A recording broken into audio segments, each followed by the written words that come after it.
What's happening? What's happening, Charles? Last day of the year 2021. What say you, sir? Well, it's New Year's Eve, my brother. Last time to do the Urban Law Show in 2021. Time to reflect. Time to predict. A little nostalgia in there. But it gives us a chance to connect with the audience one last time in 2021 as we get ready to move forward into 2022. Let me just ping him up and tell him to come on in and join the last conversation. Well, while you're doing that, uh, college football playoffs are on. They are. They are. So, Any, so that means a lot of people might be watching this on replay. right, right. Any thoughts on where it stands so far? 17-3, Alabama over Cincinnati. As expected. Yeah, As expected. I mean, I would say it's a pretty big gap there, talent wise. as expected. Yeah, I mean, Alabama has had the top five recruiting classes for how many years in a row? you name it. It's been quite some time. Speaking of Right. recruiting classes, they actually have an incoming freshman from our hometown. Yeah, they Uh, do. He right now he's at the Under Armour All American Bowl, yeah, yeah. All American game, and I can't remember the last time we have had somebody at that game from Columbia. It's interesting because Mississippi is well represented in that game. He's there. I think there's a kid from Madison Ridgeland Academy who's going to South Yeah, Brandon Carolina. Robinson. Yeah. Um, and of course, Travis Hunter is there. He is. He is indeed, and there's a lot of chatter, but we'll get into that later. Yeah, we'll get into that later. Let me just say this about Alabama and Cincinnati. I mean, this is the same thing we tell people when a FCS team goes up and plays an FBS team. Unless you catch a team that's just not having a good day there, because we know on any given day. But usually when an FCS team beats the FBS team, it's always close. It's a turnover or something that had to do with it, or Hail Mary, because you're talking about 85 scholarships to 63, 85 full scholarships at that to 63. But And then that's you're in our talking weight class. Cincinnati's not in that weight class. no. And then you're talking about the recruiting classes. You're talking about 4 and 5 star athletes to 3-star and below. Yeah. I mean, and where you're gonna see it mostly is in the trenches, guys. I mean, same thing for us. You're gonna see it in the trenches between tackle to tackle. That's where you're gonna see it. That's an interesting comparison. I mean, they have athletes on the field for Cincinnati. But I think pound for pound, you can see the weight room, you can see that extra star, you can see the raw numbers starting to pile up a little bit. That doesn't mean Cincinnati is out of it by a long shot, but No. it makes it that much harder. Yeah, and I think the psychological effects that happens. Now, what Alabama has to do, which I'm sure they will, they have to keep their foot on the gas, because if you give a team like Cincinnati the idea or the belief that, hey, we can win this game, now you got a problem, because now the stars won't matter. And now, but as long as you do what they're doing and control the narrative, then yeah, it's gonna go as expected.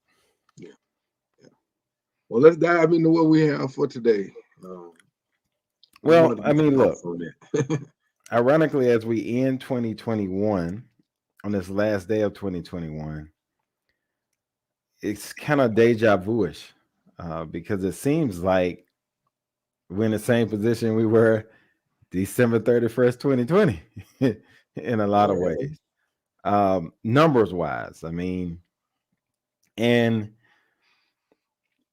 it's it's where we are. The facts are the facts. It's a little disheartening, but we must continue to be resilient.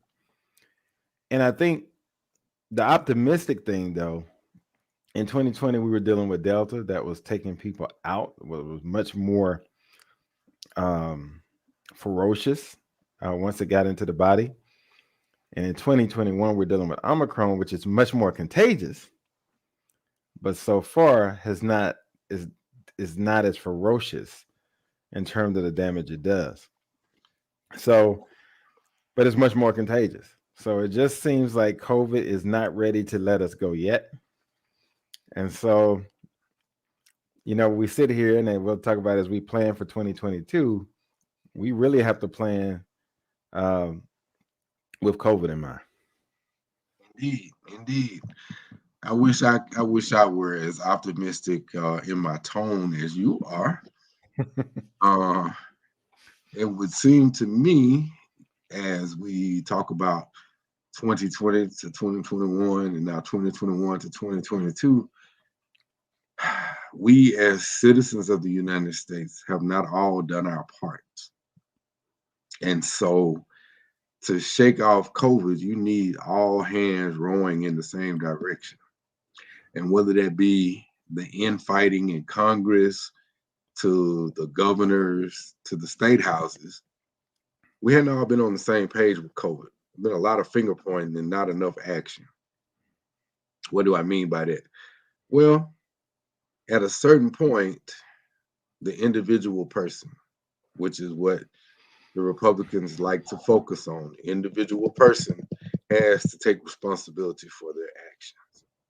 And it's okay for you to say or proclaim that you don't want to get vaccinated. It's your right in America to say that, freedom of speech. But then you have to take what comes with it. Unfortunately, what comes with it when we're talking about a nationwide, worldwide pandemic is restrictions. The place that we don't want to be is the place that we are, and that's back inside because not everyone has done their part. And I see a lot of finger pointing saying, see, people with the vaccine, they are, you know, they get COVID too, yes, but it's much less uh debilitating. And so had we done our part, maybe we could slow down some of these variants. My biggest fear going into 2022 is COVID is nowhere near done with us because the speed and the ferocity of which Omicron has spread has left the door open for other mutations, which is kind of what I said in 2020. And so, you know, reflecting on that, what do we do as citizens? Well, you got to up your mask game because now the science is saying that these cloth masks are not really cutting it.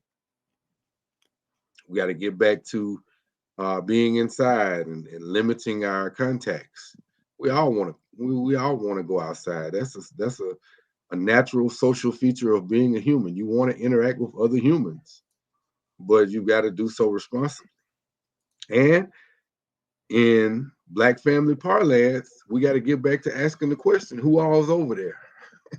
Because who is there can really affect you. Because if there are unvaccinated people in the space and they're sick and they're asymptomatic, you'll never know it until you come down with COVID. And then it's too late. Well, fact that you mentioned of it, report just came out from data from John Hopkins University that as of as of last week, every day of last week, the U.S. shattered previous records for the highest daily infections. So that means every day, U.S. has averaged 355,990 Mhm. new infections of COVID. And they're saying that the latest surge is still. weeks away from reaching a boiling point. And so, what does that mean in dollars and cents? It means canceled flights, canceled hotel bookings, uh, canceled inside reservations at restaurants, and it could jeopardize our school age children going back to school because guess what? This strand of COVID is attacking the young just as it has every other age group in the past.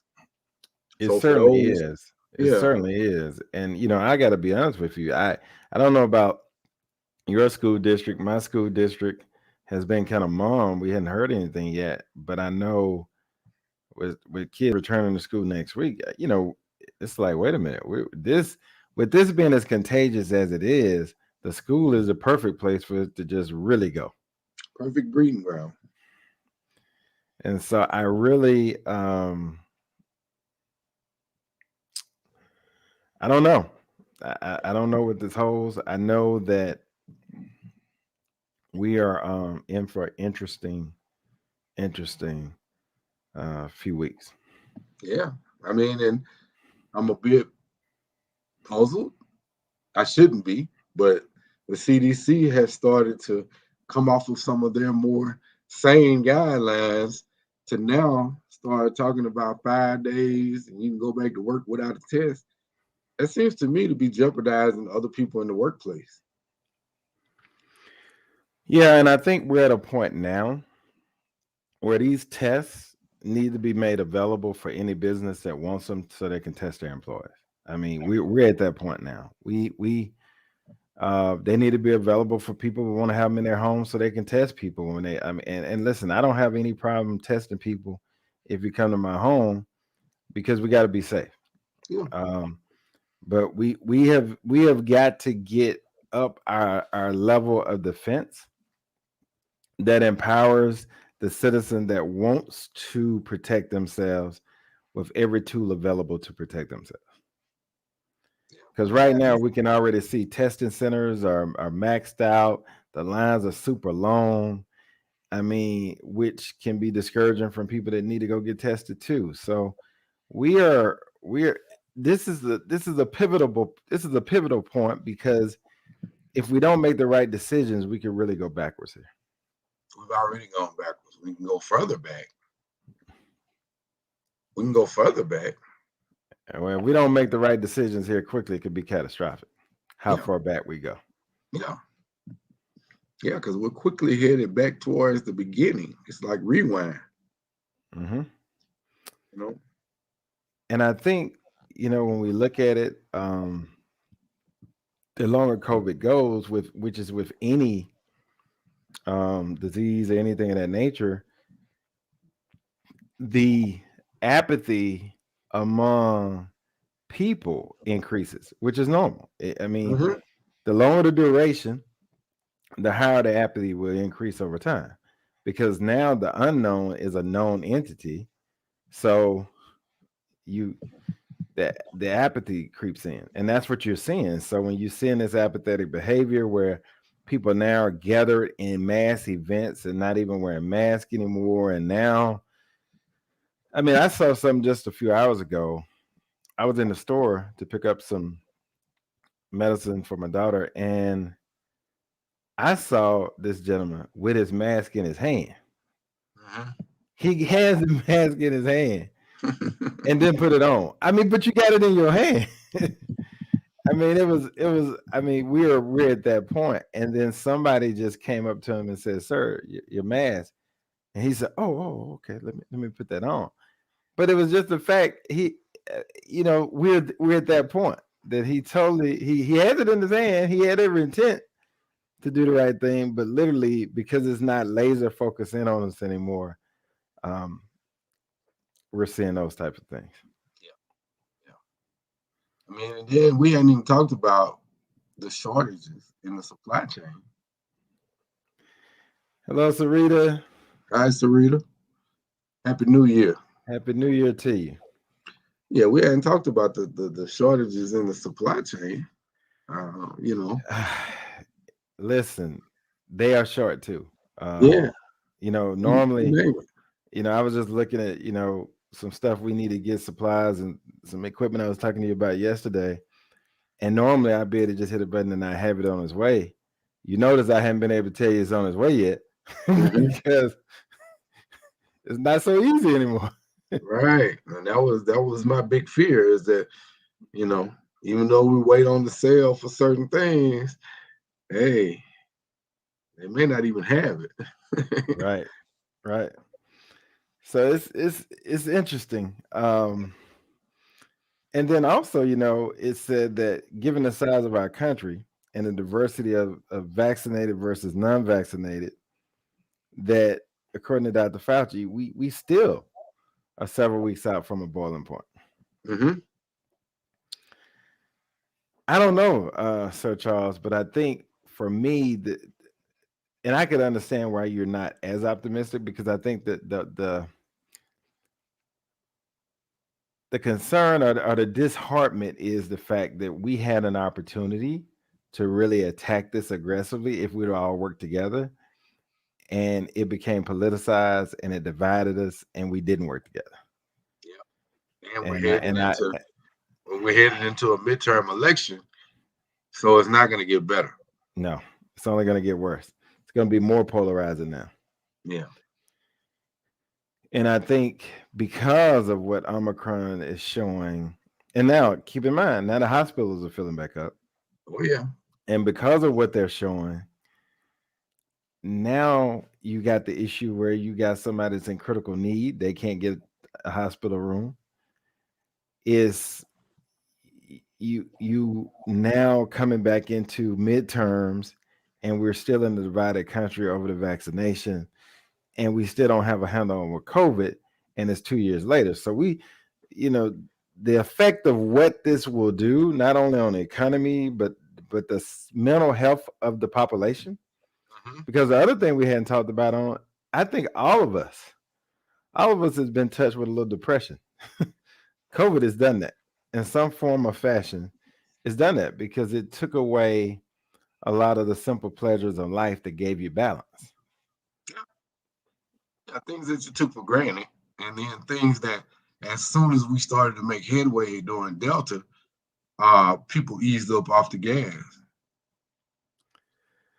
Yeah. So let's switch to the court system, just dealing with the legal system in our industry and what we do. We were talking about it a little earlier because now, as I sit and I've been planning and working and changing and tweaking and just trying to get the budget solidified for 2022. And to be honest with you, it's a challenge because we've got to be very um, lean. And at the same time, we have to make some critical investments for us to grow. And so it's going to be another faith walk year. Yeah, I mean,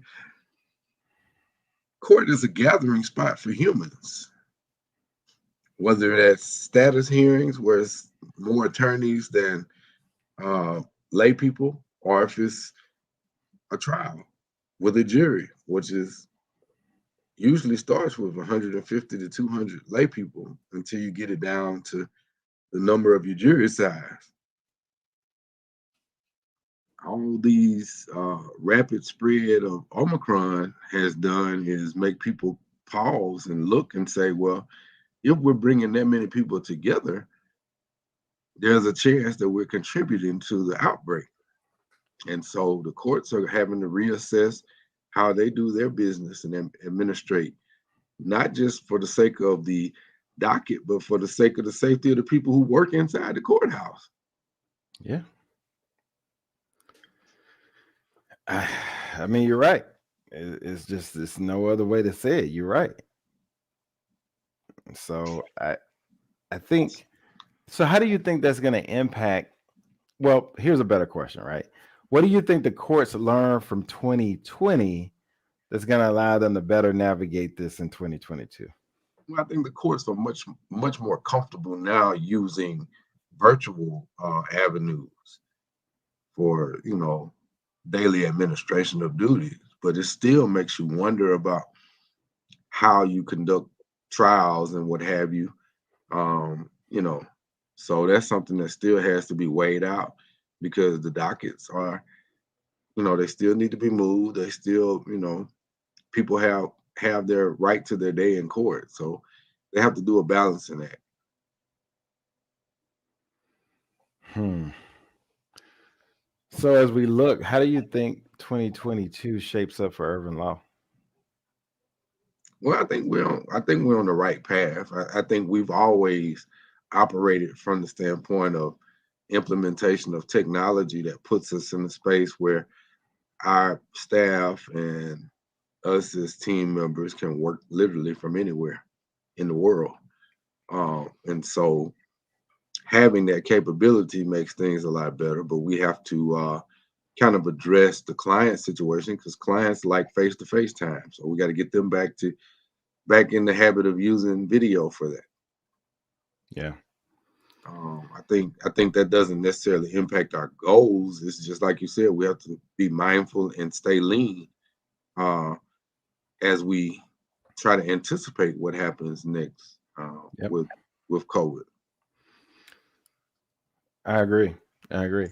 But I So, think I think let me add this one little piece. I think we've done a good job kind of steering the ship towards technology, and our practice is heavy on the use of tools and systems that revolve around technology. So I think we're in a good place when you look out over the landscape and see what some of the legacy big firms. I mean, I think 2020 was a hard lesson for them, and so everybody's having to move in this direction. We made that choice well before COVID, so we continue to build off of our strengths. I agree.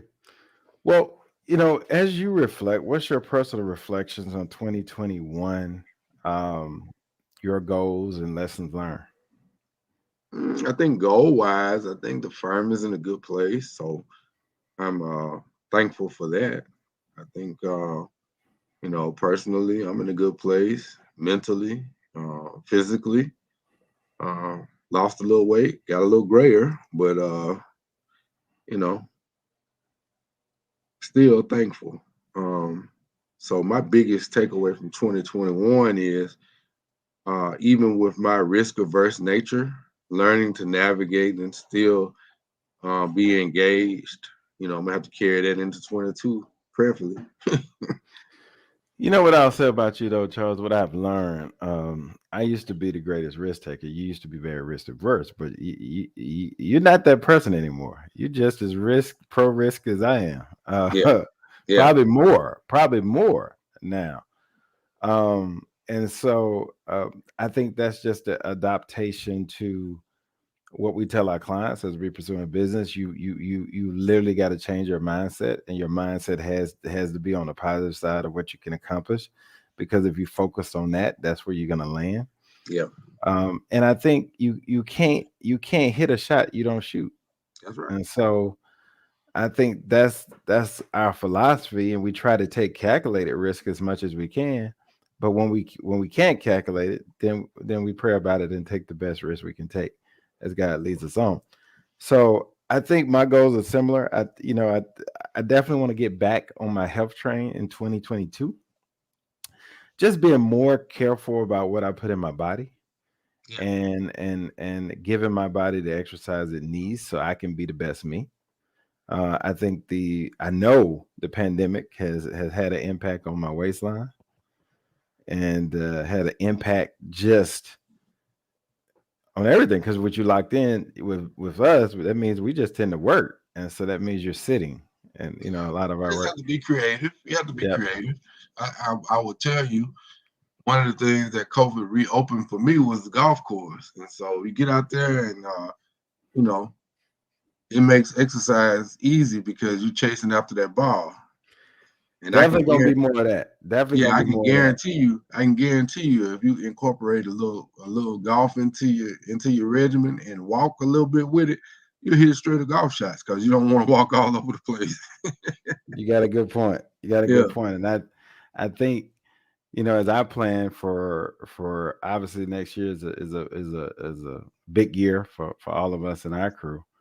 Um, and I think that's what my plans are going to involve, a lot of golfing and walking for us. Yeah, well, when we uh, get together as a crew now, I'm riding. I'm telling you that. Too many bad golfers in the crew. It'll be that'll take a 4 hour round into a 10 hour round, and I well, don't you want got to a do point. that. You got a point. You got a point on that. But what do you know, as we look to 2022, let's reflect on the university um, and the goals of university. Just for you, I know you're around students, I'm around students, but just what you've seen Jackson State do this year, what you've seen the alumni rise up and do this year, uh, and how do you see that going into 2022? I think Jackson State is on the rise nationwide. I mean, couple things. Academically, it's very sound. Accreditation is in place. I'm thankful for that. I know some of the people that have worked on that. Uh, what's going on, Pittman? Um, and I think the caliber of student continues to rise. Um, for instance, I can think of many, but of course Kennedy is our pride and joy, is our intern. But just in the political science department, Kennedy is dynamic and energetic and academically rigorous. She's a young professional. And guess what? We have a bunch of Kennedys in the political science department. And that's So, awesome. That's awesome. so I think the university is growing. I think the kids are. If you think back to when we were in school, once we hit that campus, we caught the bug for social justice issues before it Right. was ever cool to say it was a social justice issue. True. True. And when you think about their generation now, they're doing social justice issues with social media. Our social media was going out to the plaza and talking and interacting. I mean, they have access 24/7 to people everywhere in the world. That's true. And so they can, organically grow issues to a whole lot larger stage than we can. And they're savvy in using it. And then think about this. I always tease Kennedy because they're COVID kids in college. Their Right. college experience is dramatically different in all the things that they have to navigate from a health and safety perspective. True. Some of their classes, I can tell you from experience. This past semester, we had some kids who are juniors and they didn't know how to get to the department because they had never been. Oh wow. Yeah. And you know what? And to be honest with you, it's even more rigorous because they don't have that connection. I think why this semester for them was so big, even though it wasn't normal, it was a much better semester, and they were able to kind of get that sense of culture that only Mhm. HBCUs can provide. So I was happy that they got that in. I don't know how long it'll continue in 2022, but hopefully we'll right this ship soon. Yeah. I also am proud of the shift I see in alumni. Alumni are giving more. They're Hmm. very engaged. They're supporting. I would look back and I reflect on 2021 just athletically. We got to salute the baseball team, 24-0 in conference, 31-9, I believe, overall. Um, the SWAC championships, regular season SWAC championships, baseball, SWAC championships in girls basketball, SWAC championship in cross country, SWAC championship in volleyball. Phenomenal year. Bowling, just a phenomenal year athletically, but also academically. When you look at the amount of engineers that we put out this year and professionals, and not only the graduation rate, but the amount that found jobs in the midst of the pandemic. It's been a banner year, and with the addition of the prime effect, the fact that we've had more earned media than we could ever afford to buy. Is that you can't go in a week cycle and don't hear Jackson State mentioned on national news in some form or capacity. It's truly the use case of sports driving the institutional brand that we talk about over and over again. Um, with Power Five schools, I mean, think about it. We started out talking about Alabama and and the length of their recruiting dominance. A Right. lot of that is perpetual motion. And so Jackson State is starting to find that kinetic energy around perpetual motion of being top of mind, of being the premier flagship HBCU. And then when people start looking at the athletics, then they want to look at the academics, they want to Yep. look at the surrounding community, and then they see the length to which the alumni have bought in. They're starting to contribute. Uh, and of course, the Prime effect. Coach Prime has brought many, many new eyeballs to Jackson State. But I always say the the foundational pieces were already there. I mean, most Jackson State fans are Jackson State fans come hell or high water. I mean, Right. we every year is our year. Right. Every what kind of like Dallas Cowboy fans, Oh wow, watch it. huh? Uh, Oh, but you know but the yeah, still. I mean, Look, any true blue statement blood. though. I mean, it's a true statement. It's true statement. It's true Yeah, statement. And listen, the thing about the Steelers fans, we want to win it every year, but we'll tell you what the year. Nah, we no, not yeah. this But year. hey, look, y'all been since we've been, and so as a Cowboys fan, our expectations have to linger on faith, and so you got to make that faith walk. That's true. The other thing I want to encourage, even alumni to continue to support. I know we got things like there are numerous people raising money for the gala for scholarships for students, so no student never has to leave because of money issues, and they can You complete you their had one of educational those degree. you had one of those major fundraisers chime in just a little I earlier, just I didn't was just about to bring his name up, and so for it? those of you that want to support a great cause, I'm gonna challenge you to hit Pitman up, who we're supporting in this endeavor, and help him as he raises $10,000 towards so support scholarships for DI Love and for students at DI Love. And Pitman, if you're there, just hit me your link and I'll post that link as well. But let's definitely support him. A great cause to support students to keep them in school and keep them matriculating toward completion. And I think, the last thing, Charles, that I have is um, I'm excited about we're finally going to get around to expanding more into Texas in terms of the firm and what we're doing there in 2022. We got some goals set for that. In addition to some streamlining and really focus of our work in Mississippi. So we've learned a lot during the pandemic, and we're every year we're evaluating and seeing how can we get even leaner and more strategic and more focused and more niche. And I'm just proud of the work that we're doing. It's not always. It's definitely painful. It's not always an easy process to get to, but Yeah. I appreciate being in the fight with you, my brother. And I'll tell you, like I tell everybody, if we can't get it settled, we got our own official within the crew that'll get it settled for us, and we have to go to him from time to time. But we fight the good fight every day for the greater good. Appreciate that. That is the link for to support Antonio Pittman as he raises money for scholarships for students at Jackson State University. It's a great cause, phenomenal cause. It is a tax deductible donation. No amount is too small, no amount is too big. Please, this last day of the year, this is the time to give. You can write it off on your taxes. Please consider helping a student right now. And if you guys know, we were students once, and anytime you could get a dollar, anytime you get a little help, you surely appreciate it. So let's make sure we pay it forward by supporting Pittman and that cause. There's a link there. Again, it's in the chat. Click on that link and you can donate right there and support Brother Pittman and DI Love.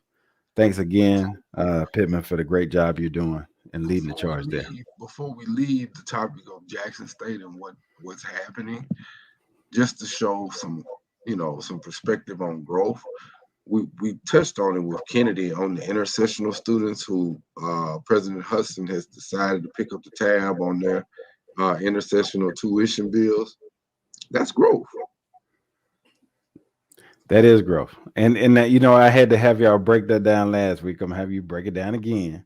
Yeah. Because So the students have the option of taking classes in between the big semesters. So um, usually in between spring and fall, and in between spring and summer, you have intersessional courses, which are a shortened cycle, but they still get full credit. Um, but there's tuition attached to that because you're getting credit hours. Um, for those students who had outstanding bills for intersessional enrollment, the university, at the direction of President Hudson, decided to pick up the tab on all outstanding balances. And so that means those students get that intersessional free. that They is still have to huge. do the work, but financially, it takes a burden off of them and their families.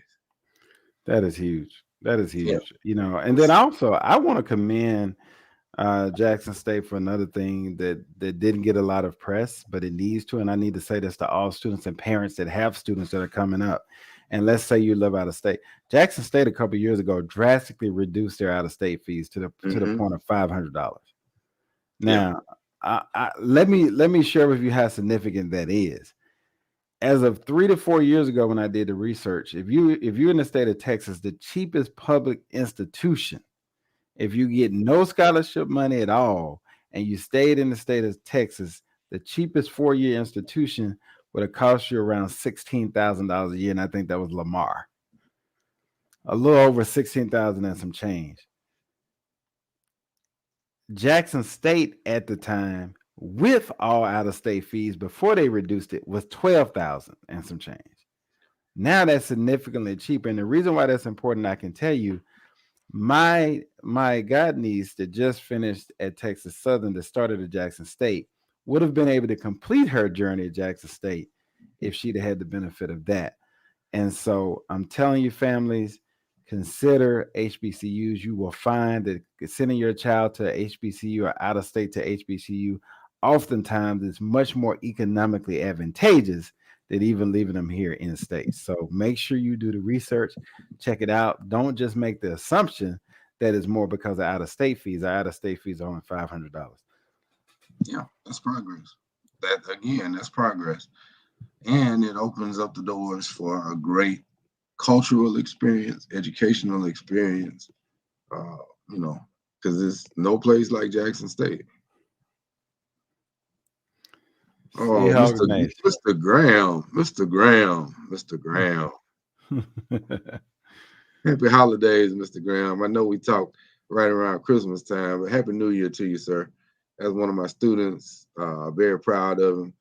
He played on the SWAC champion Jackson State football team, and he's a performer in the classroom. Very memorable young man. He's gonna be a force to be reckoned with uh, as he continues to mature. I think he's eyeballing law school.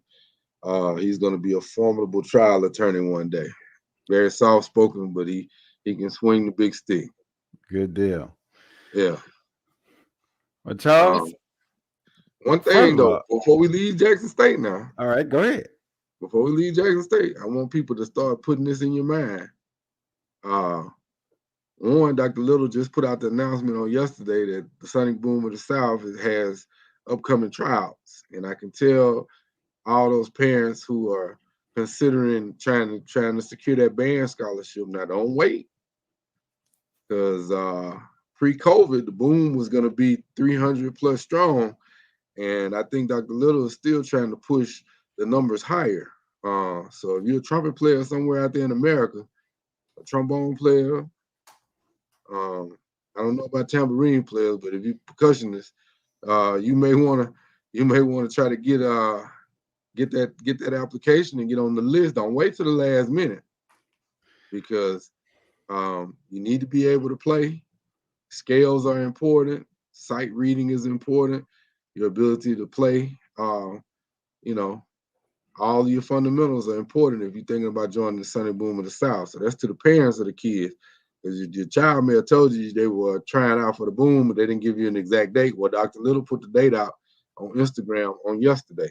Second thing, be on the lookout for season tickets because if you thought this year was crazy, uh, I would Mm. I would be safe in saying that I think every game will be a sellout at home. We got a lot of home games coming up. You won't be able to wait to get your tickets this time. I'm just Yeah, gonna tell you that. I'm just gonna go and tell you. And I had already talked to Charles. In fact, let me just put this out. The Orange Blossom tickets are Orange Blossom Classic tickets, which is our first game, are already on sale. that's right. They're already on sale. So you don't have to wait. You don't have to ask nobody. Just go to Ticketmaster. They're already on sale. Right. So go ahead and get your tickets. Now, if you plan to go back to Miami, I can assure you, I don't know how. I don't know how it's gonna work out. But it's gonna be a better COVID situation by the time we get to Miami this year. I can tell you that it will be the same amount of people that were in Atlanta that will be in Miami, if not more, come 2022. So don't wait. If you thought Miami was crunk in 2021, woo, your dream gonna come true in 2022. Yeah. Just saying. Yeah, we may be on our fourth or fifth vaccine by then, but football season in the South is a bit crazy. So you may want to go ahead and start making plans, budgeting, whatever you need to do, uh, so that you can work out getting that season ticket package because it's gonna be a shorter line for game day tickets because it's not gonna be any game day tickets. No, no, won't be no such thing as walk up. Just No, won't be it. And all this is doing, guys, is getting you prepared for the new stadium whenever we get it, because there's not going to be walk up tickets then either. no, It's just not, because you're going to be having a smaller seating capacity. There's going to be more suites and higher end tickets to get, but you're going to have less general admission tickets yeah, that's available, just by nature of the cost and the stadium and what's going to be built. So the simple economics of it tell you that.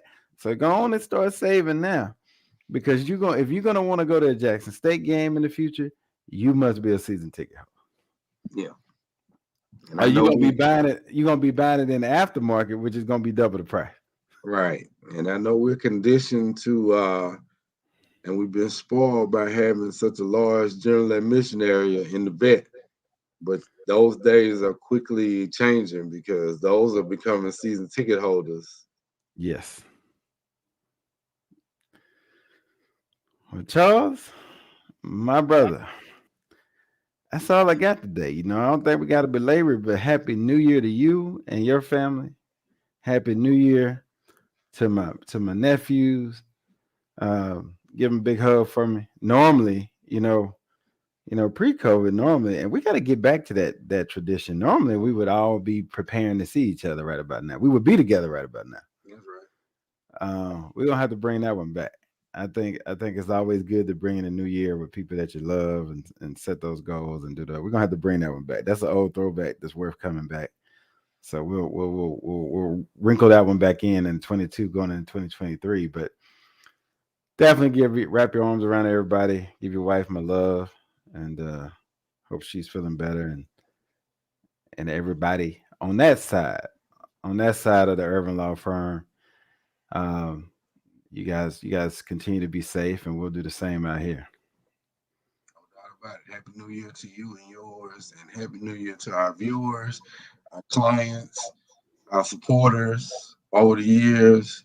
We're looking for big things in 2022, and we wish you all the best as you go into this new year. Remember, it is a marathon and a sprint.